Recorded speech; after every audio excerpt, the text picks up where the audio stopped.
She's the David Rubenstein Fellow in the Foreign Policy Program Center on the United States and Europe and Security Strategy Team at the Brookings Institution. Very long name.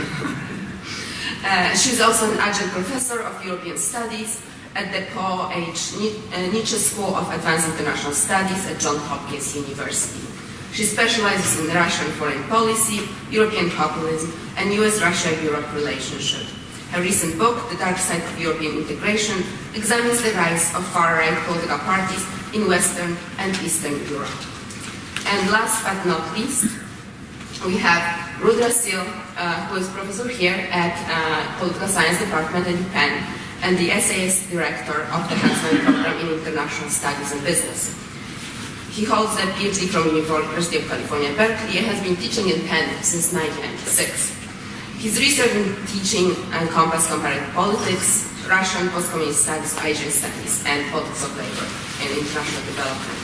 He is a co-author, author, and editor of numerous books, articles, and book chapters. Currently, he's working on 2 books, Russia Reconsidered, Fate of a Former Superpower, and Pathways of the Post-Communist Proletariat, Labor Politics in Russia, China, and Eastern Europe. I hope everybody enjoys the panel. Thank you.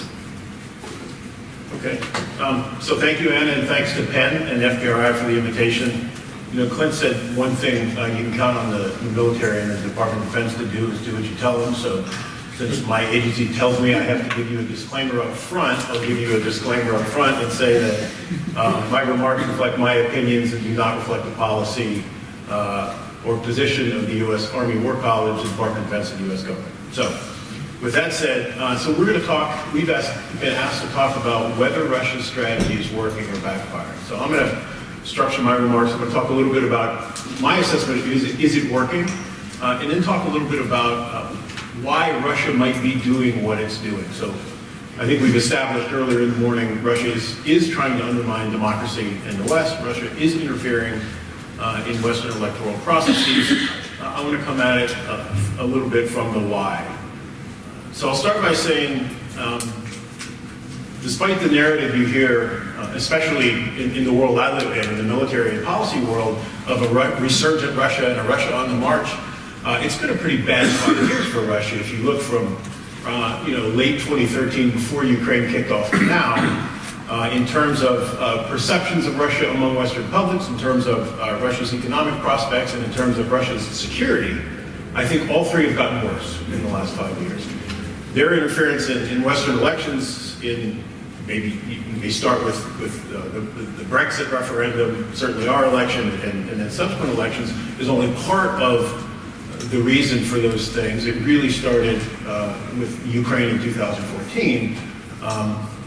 But I think Russia is in a worse position now than it was 5 years ago. If you look at perceptions of Russia in the West, there was a recent Pew Research report that said 66% of Western publics among the countries they surveyed have a negative view of Russia versus 27% positive.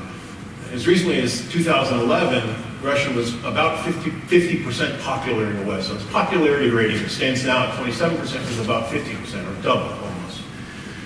Putin is looked at even more negatively by Western publics. 77% don't trust him to do the right thing, have a negative view of him, versus only 21% that do trust him to do the right thing. Putin, by the way, is also less popular inside of Russia. One of the panels discussed that a little bit.